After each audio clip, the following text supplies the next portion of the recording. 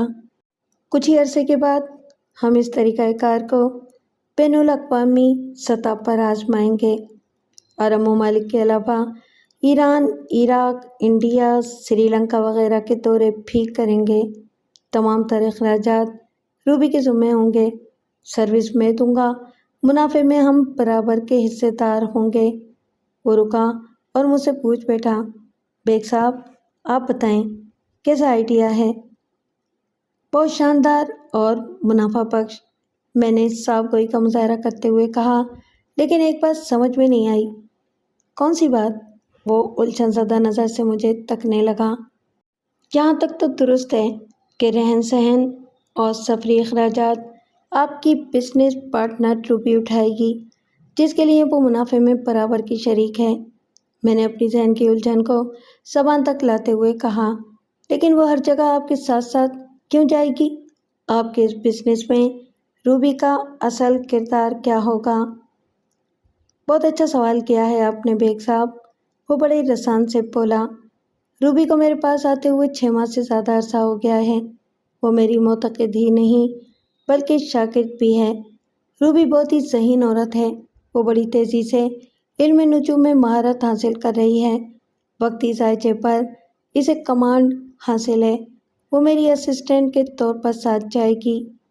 رئیس شاہ کی وضاحت کے بعد اس سلسلے میں مزید کسی سوال کی گنجائش نہیں تھی۔ سلطانہ نے میرے سامنے رئیس شاہ کی شخصیت کو جس انداز میں پینٹ کیا تھا، رئیس شاہ اس کے بالکل برعکس ثابت ہو رہا تھا۔ اس سے گفتگو کے دوران میں اس کی ذات کے حوالے سے میری رائے میں قدرے نرمی پیدا ہوتی جا رہی تھی۔ یا تو وہ اس وقت مجھے متاثر کرنے کے لیے بھرپور اداکاری کا مظاہرہ کر رہا تھا، یا پھر سلطانہ نے اس کے ایک حوالے سے سراسر غلط بیانی سے کام لیا تھا۔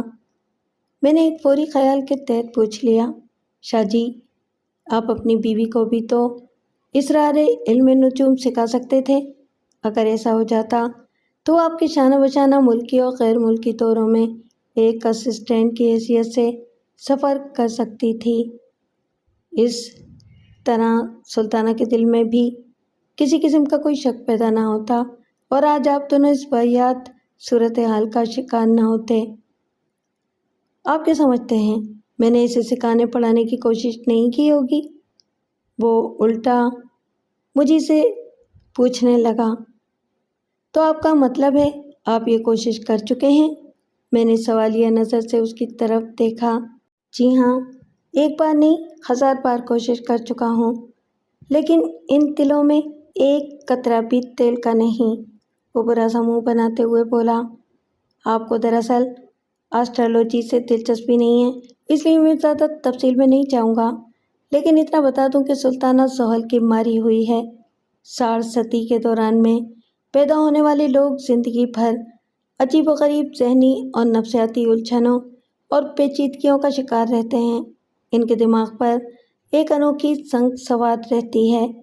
زحل کے ناقص اثرات کے باعث ان کے ارکان میں تاخیر واقع ہوتی ہے اور بنتے بنتے کام بگڑ جاتے ہیں، جس کے لیے وہ دوسروں کو مورد الزام ٹھہراتے ہیں اور انہیں اپنا دشمن سمجھنے لگتے ہیں۔ ان میں شک اور بد اعتمادی کا مادہ بدرجہ عدم موجود ہوتا ہے۔ یہی حال سلطانہ کا بھی ہے۔ وہ سانس درست کرنے کے لیے رکا اور پھر بولا، اس زحل زدہ سے تو کوئی شادی کرنے کو تیار بھی نہیں تھا۔ اللہ بخشے اس کی ماں قمر النساء کو، وہ میرا بڑا احترام کرتی تھی۔ میں اس کی درخواست کو رد نہیں کر سکا اور اس زحل کی ماری کو گلے لگا لیا، ورنہ آج تک دروازہ کھولے رشتے کا انتظار ہی کر رہی ہوتی۔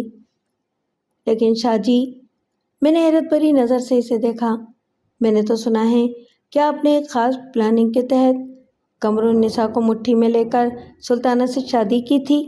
یہ فلسفہ آپ نے سلطانہ ہی کی زبانی سنا ہوگا بیگ صاحب، وہ طنزیہ لہجے میں بولا۔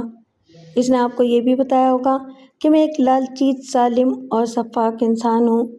میں اپنے پاس آنے والوں کی بے بسی سے فائدہ اٹھا کر انہیں لوٹتا ہوں۔ میری نظر صرف ان کی دولت پر لگی رہتی ہے، ان کی مجبوریوں کی میری نگاہ میں کوئی اہمیت نہیں۔ ہاں، یہ سب کچھ تو اس نے مجھے بتایا ہے، اور انہی اسباب کی بنا پر وہ آپ سے الگ ہونے کا ارادہ رکھتی ہے۔ میں نے صاف گوئی کا مظاہرہ کرتے ہوئے کہا، تو کیا ایسا کچھ نہیں ہے؟ ہرگز نہیں ہے، وہ دو ٹوک انداز میں بولا۔ یہ سب سلطانہ کا دماغی فتور ہے، بیمار ذہن کی پیداوار۔ حیرت ہے؟ میں نے سوالیہ انداز میں سرسراتی ہوئی آواز میں کہا۔ سلطانہ نے آپ کی ذات کے حوالے سے مجھے جو کچھ بتایا ہے، آپ اس کے برعکس بیان کر رہے ہیں۔ اس کا دماغ خراب ہوا ہے، بلکہ خراب کر دیا گیا ہے، وہ زہریلے لہجے میں بولا۔ مگر آج قمر النساء زندہ ہوتی تو آپ کو بتاتی کہ میں نے کسی لالچ میں آ کر سلطانہ سے شادی کی تھی، یا یہ میرا احسان تھا۔ یہ ٹھیک ہے کہ سلطانہ تعلیم یافتہ تھی، خوبصورت تھی، صاحب حیثیت فیملی سے تعلق رکھتی تھی، لیکن یہ بھی ایک ٹھوس حقیقت ہے کہ وہ زحل زدہ تھی۔ جس طرح پتھر کی قیمت اس کی کوالٹی کی بنا پر طے کی جاتی ہے، اسی طرح انسان کی قدر و قیمت اس کی خوش بخت کی رہین منت ہوتی ہے۔ اگر سلطانہ خوبصورت، اسمارٹ، تعلیم یافتہ اور آسودہ حال تھی تو پھر اس کا رشتہ کیوں نہیں آتا تھا؟ اس لیے نہ کہ اس کے مقدر کو پیدائشی زحل گرہن لگا ہوا تھا۔ اس آفت زادی کو سینے سے کس نے لگایا؟ میں نے، اور آج میں ہی سب سے برا ہوں۔ اور جہاں تک ہوس اور لالچ کا تعلق ہے، لمحاتی توقف کر کے اس نے گہری سانس لی، پھر بات کو آگے بڑھاتے ہوئے بولا۔ جب میری سلطانہ سے شادی ہوئی، میں کسی فٹ پاتھ پر نہیں پڑا ہوا تھا، میں صاحب حیثیت اور صاحب عزت تھا۔ بیگ صاحب، میری کوئی ویلیو تھی تو ہزاروں دیگر لوگوں کی طرح قمر النساء بھی میرے آستانے پر پہنچی تھی نا۔ میں اس وقت کے ساتھ ساتھ آگے بڑھنے کا حامی ہوں۔ یہ ٹھیک بات ہے کہ میں نے ناظم آباد سے گلشن اقبال آنے کے بعد اپنے معاوضے میں اچھا خاصا اضافہ کر دیا ہے، لیکن آپ کو تسلیم کرنا پڑے گا کہ میں کسی کلائنٹ کو قرضے بلا کر نہیں لاتا ہوں۔ ان کی ضرورت کھینچ کر انہیں میرے کلینک پر لاتی ہے، اور یہ بھی حقیقت ہے کہ میں گن پوائنٹ پر ان کی جیب سے پیسے نہیں نکلواتا۔ وہ اپنی ضرورت بیان کرتے ہیں، میں اس کام کا معاوضہ بتاتا ہوں، وہ مجھے ادائیگی کرتے ہیں اور میں ان کا کام کر دیتا ہوں۔ جب سب کچھ باہمی افہام و تفہیم سے ہو رہا ہے تو میں کہاں سے ظالم و سفاک ہو گیا؟ بتائیں نا بیگ صاحب۔ ہاں، اس صورت میں تو آپ کو قصوروار نہیں ٹھہرایا جا سکتا، میں نے منطقی انداز میں کہا۔ آج میں آپ کو اپنی زندگی کا ایک راز بتاتا ہوں بیگ صاحب، وہ بے حد سنجیدہ سے لہجے میں بولا۔ یہ بات میں نے آج تک کسی کو نہیں بتائی، لیکن پتہ نہیں کیوں آپ پر اعتماد کرنے کو جی چاہ رہا ہے۔ آپ بہت ہی گہرے انسان ہیں جناب، مجھے امید ہے کہ آپ ہمارے کیس کو عدالت میں لے جائے بغیر اپنی عدالت ہی میں نپٹا دیں گے۔ سمجھ لیں کہ ایک میاں بیوی کا مقدمہ آپ کی عدالت میں لگا ہوا ہے۔ آپ نے چند روز پہلے والی پیشی پر بیوی کا الفیہ بیان ریکارڈ کیا ہے۔ آج آپ کے سامنے دوسرے فریق یعنی کہ شوہر کا بیان ہو رہا ہے۔ تیسری پیشی پر آپ فیصلہ سنائیں گے اور فریقین کو اپنے فیصلے کی پابندی کا حکم بھی دیں گے۔ آپ بتا چکے ہیں کہ آپ ہمیشہ سچائی، صداقت اور انصاف کے حصول کے لیے کام کرتے ہیں۔ ہاں، اس امر میں کسی شک و شبے کی گنجائش نہیں، میں نے تائیدی انداز میں گردن ہلائی۔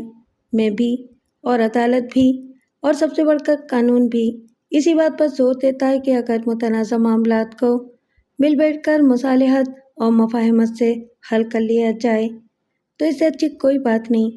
عدالت اور مقدمے بازی تو آخری آپشن ہے، اور اس سے بچنے ہی کی کوشش کرنی چاہیے۔ مجبوری کی بات دیگر ہے۔ میرا خیال ہے کہ ہمارا معاملہ ابھی مجبوری اور بے بسی کے فیز میں داخل نہیں ہوا، وہ ٹھہرے ہوئے لہجے میں بولا۔ آپ اسے اپنی عدالت میں سماعت کر کے انصاف کے تقاضے نبھا سکتے ہیں۔ میں کوشش کروں گا، میں نے سرسری انداز میں کہا۔ وہ بڑے وثوق سے بولا، مجھے یقین ہے آپ کی یہ کوشش ضائع نہیں جائے گی۔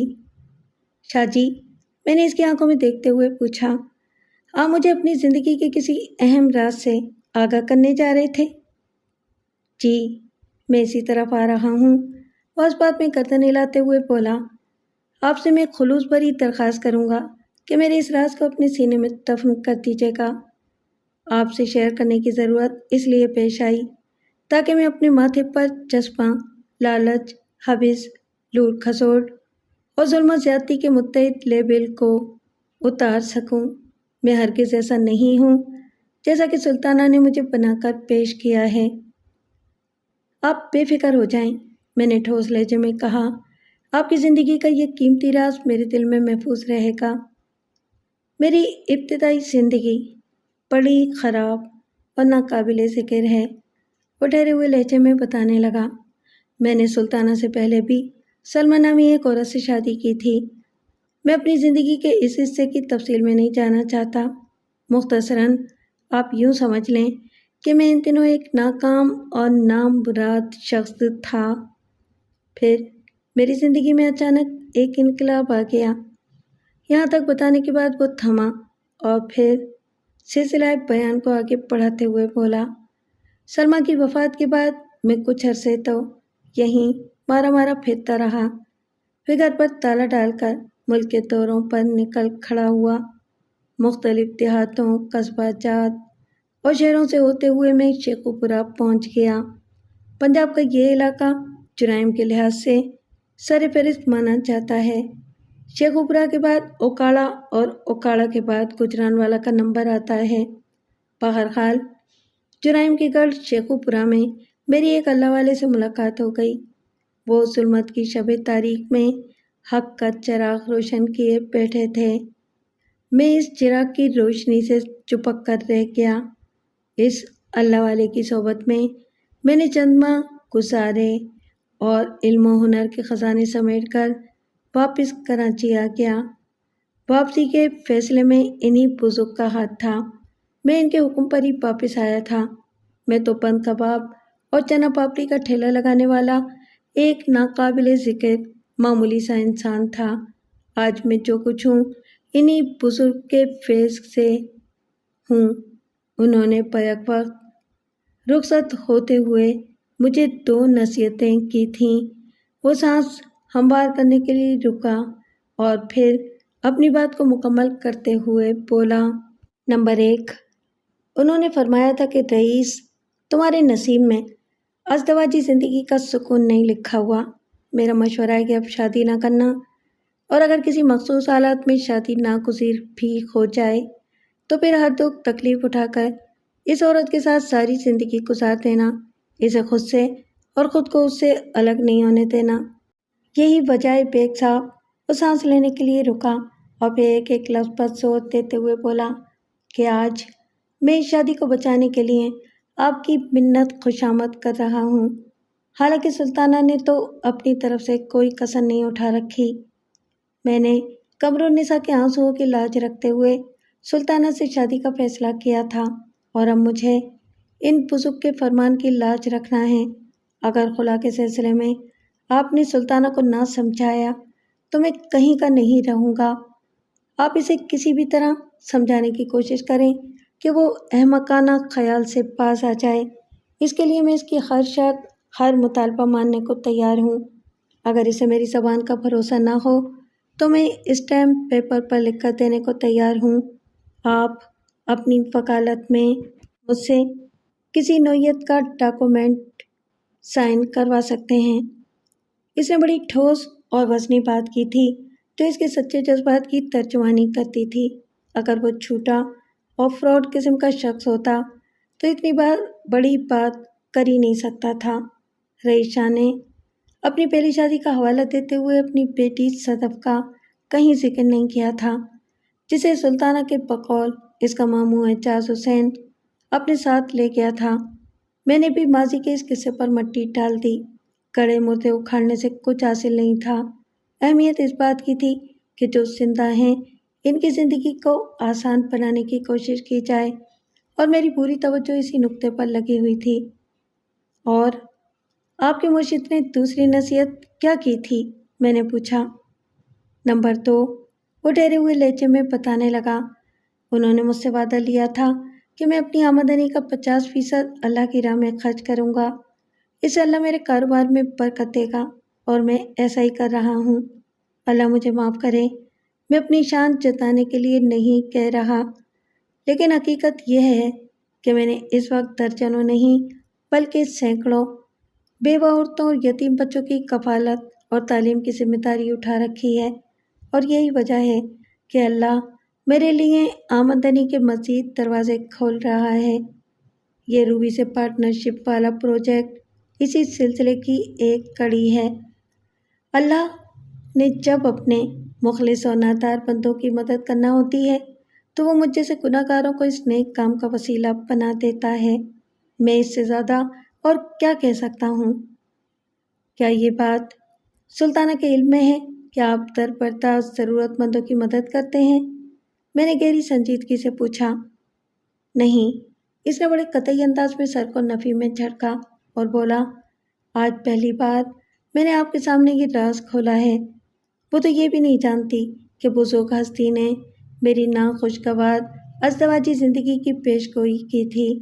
مجھے اپنی ازدواجی زندگی کو بھی بچانا ہے اور اپنے مشن کو بھی جاری رکھنا ہے، اور اس سلسلے میں آپ میری مدد کریں گے۔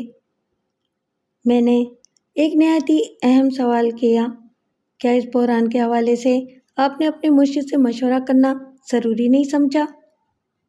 وہ بزرگ ہستی اس دنیا سے پردہ فرما چکی ہے، وہ دکھی لہجے میں بولا۔ میں کچھ عرصہ پہلے اپنے مسائل کے حل کے لیے شیخو پورہ گیا تھا تاکہ اپنی موجودہ صورتحال سے انہیں آگاہ کر سکوں، اور جب ہی پتہ چلا کہ مجھے نشان منزل دکھانے والا چراغ گل ہو چکا ہے، وہ بڑے رنجیدہ انداز میں بولا، اب مجھے اپنے تمام بحرانوں سے خود ہی نمٹنا ہے، چاہے وہ سلطانہ کی بد دماغی ہو یا ریاست علی کا پھیلایا ہوا شر۔ یہ ریاست علی تو کبھی آپ کا دوست ہوا کرتا تھا، میں نے اپنی معلومات کی خاطر پوچھ لیا۔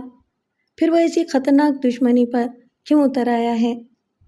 سلطانہ مجھے بتا چکی تھی کہ وہ ریاست علی کی فراہم کردہ معلومات پر ہی سرگرم عمل ہوئی تھی، اور اپنی تحقیق سے اس نے یہ پتہ چلا لیا تھا کہ رئیس شاہ عنقریب اسے طلاق دے کر روبی سے شادی کرنے والا ہے۔